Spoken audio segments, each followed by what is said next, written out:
ವಿಡಿಯೋನ ನಮ್ಮ ಮುಖ್ಯಮಂತ್ರಿಗಳಾದ ಡಿ.ಕೆ. ಶಿವಕುಮಾರ್ ಅವರು, ಕೋಟೆ ಶಾಸಕರಾದ ಅನಿಲ್ ಚಿಕ್ಕಮಾದೂರ್ ಅವರು ಹಾಗೂ ಚಾಮರಾಜನಗರ ಎಂಪಿಯಾದ ಸುನಿಲ್ ಬೋಸ್ ಅವರು ದಯಮಾಡಿ ನೋಡಲೇಬೇಕು.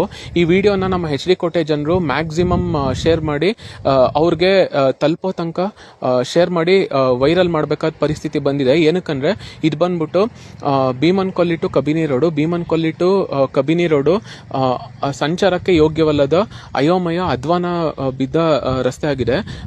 ಬಹುತೇಕ ನಮ್ಮ ಎಚ್ ಡಿ ಕೋಟೆ ಟೌನ್ ತಾಲೂಕಿನ ರಸ್ತೆಗಳ ಪರಿಸ್ಥಿತಿ ಹಿಂಗೆ ಇದೆ. ನಮ್ಮ ಎಚ್ ಡಿ ಕೋಟೆ ಆಗ್ಬಿಟ್ಟು ಇವತ್ತು ಗುಂಡಿಗಳ ಕೋಟೆ ಅಂತ ಕರೆದ್ರು ತಪ್ಪಾಗಲ್ಲ.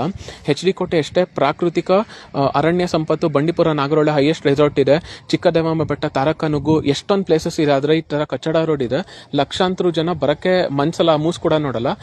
ಕರ್ನಾಟಕ ಸರ್ಕಾರಕ್ಕೆ ಆದಾಯಕ್ಕೆ ಕೂಡ ಒಂದು ಹೊಡೆತ ಬೀಳತ್ತೆ ಅಂತಾನೆ ಹೇಳ್ಬೋದು.